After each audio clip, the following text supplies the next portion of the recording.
ಮತ್ತು ಉಳಿದು ಇನ್ನು 20 ಕಂಪ್ನಿಗಳು ಸ್ಥಾಪನೆ ಆಗ್ತದೆ. ಅದರಲ್ಲಿ ಮುಖ್ಯವಾದ ಏನಪ್ಪ ಅಂತಂದರೆ, ಸರ್ಕಾರ ಅವುಗಳ ಪರವಾನಗಿಗಾಗಿ ಕರ್ನಾಟಕ ಭೂ ಸುಧಾರಣೆ ಅಧಿನಿಯಮ 1961 ಸೆಕ್ಷನ್ 109 ಅಡಿ ಅವರಿಗೆ ಪರವಾನಗಿ ನೀಡಿರ್ತದೆ. ಕೆಲವು ಷರತ್ತುಗಳು ವಿಧಿಸಿ, ಅದರಲ್ಲಿ ಏನಪ್ಪ ಒಂದನೇ ಷರತ್ತು ಏನಂತಂದರೆ, ತೊಗೊಂಡು 2 ವರ್ಷದಲ್ಲಿ ಬಳಕೆ ಮಾಡ್ಕೊಳ್ಬೇಕಾಗಿತ್ತು. ಅದು 2 ವರ್ಷದಲ್ಲಿ ಯಾವುದೂ ಕಂಪ್ನಿಗಳು ಬಳಕೆ ಮಾಡ್ಕೊಂಡಿಲ್ಲ. ಸೇಡಮ್ಮು, ಚಿಂಚೋಳಿ, ಚಿತ್ತಾಪೂರು ಮತ್ತು ಈ ಕಡೆ ಕಲಬುರಗಿ ಸಾಕಷ್ಟು ಕಂಪ್ನಿಗಳು ಭೂಮಿ ತೊಗೊಂಡು ಪಡವ ಬಿಟ್ಟಿವೆ. ಉದಾಹರಣೆಗೆ ಇವಾಗ ಸದ್ಯದ ಪರಿಸ್ಥಿತಿಯಲ್ಲಿ ರಾಷ್ಟ್ರೀಯ ಸಿಮೆಂಟ್ ಕಂಪ್ನಿ ಒಂದೇ 10,000 ಎಕರೆ ಜಮೀನು ಖರೀದಿ ಮಾಡಿದೆ, ಒಂದೇ ಕಂಪ್ನಿ 10,000. ಮತ್ತು ಕರ್ನಾಟಕ ಭೂ ಸುಧಾರಣೆ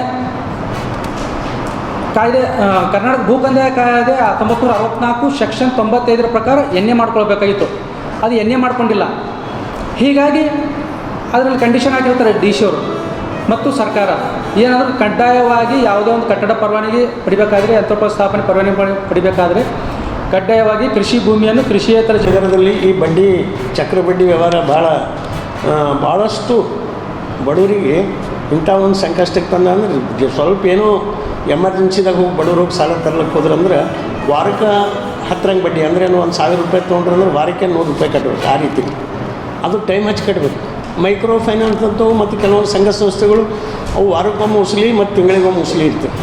ಅವ್ರನ್ನೂ ಹೆಂಗಿರ್ತದೆ, ಮನೆಗೆ ಯಾರು ಸತ್ತರೂ ಅವ್ರಿಗೆ ಸಾಲ ಕಟ್ಟೇಬೇಕು. ಅಂಥ ಒಂದು ಕಠೋರವಾದಂಥ ಉಸಲಿ. ಅವ್ರು 10 ಗಂಟೆಗೆ ಬರ್ತಾರೆ ಅಂದ್ರೆ 10 ಗಂಟೆಗೆ ನಾವು ರೆಡಿನೇ ಇರಬೇಕಲ್ಲ. ಅವರು ಮನೆಗೆ ಯಾರೋ ಏನೋ ಆಗ್ಯದ, ಅನಾಹುತ ಆಗ್ಯದ ಅಂದ್ರೆ ಅವ್ರು ಬಾಜು ಮನೆಯವರಿಗೆ ಎಲ್ಲ ಜಮಾನತ್ ಹಾಕಿರ್ತಾರೆ, ಅವ್ರ ಹತ್ರ ಉಸಲಿ ಮಾಡ್ತಾರೆ. ಹೀಗಾಗಿ ಭಾಳಷ್ಟು ಮಂದಿ ಇವತ್ತು ಅಲ್ಲಿ ಗುಲ್ಬರ್ಗ ನಗರದಲ್ಲಿ 5 ಬಡ್ಡಿ 10 ಬಡ್ಡಿ ವ್ಯವಹಾರ ಭಾಳ ಜೋರಾಗಿ ನಡೆದದ. ಅದಕ್ಕೆ ಯಾವುದೇ ಒಂದು ಕಡಿವಾಣ ಹಾಕ್ಲಿಕ್ಕಿಲ್ಲ. ಎಷ್ಟೋ ಮಂದಿ ಪೊಲೀಸ್ ಸ್ಟೇಷನ್ ಅದೆಲ್ಲ ಹೋಗ್ತಾರೆ ತಕರಾರಾಗಿ. ಇವತ್ತು ಇಲ್ಲಿ ಏನದ, ಇವರು 4 ವರ್ಷದಿಂದ ಒಬ್ಬರ ಹತ್ತಿರ ಅವ್ರದ್ದು ಬಂಗಾರ ಅಡವಿಟ್ಟು ಸಾಲ ತೊಗೊಂಡಾರೆ. ಯಾರು? ಅಂಬರೀಷ್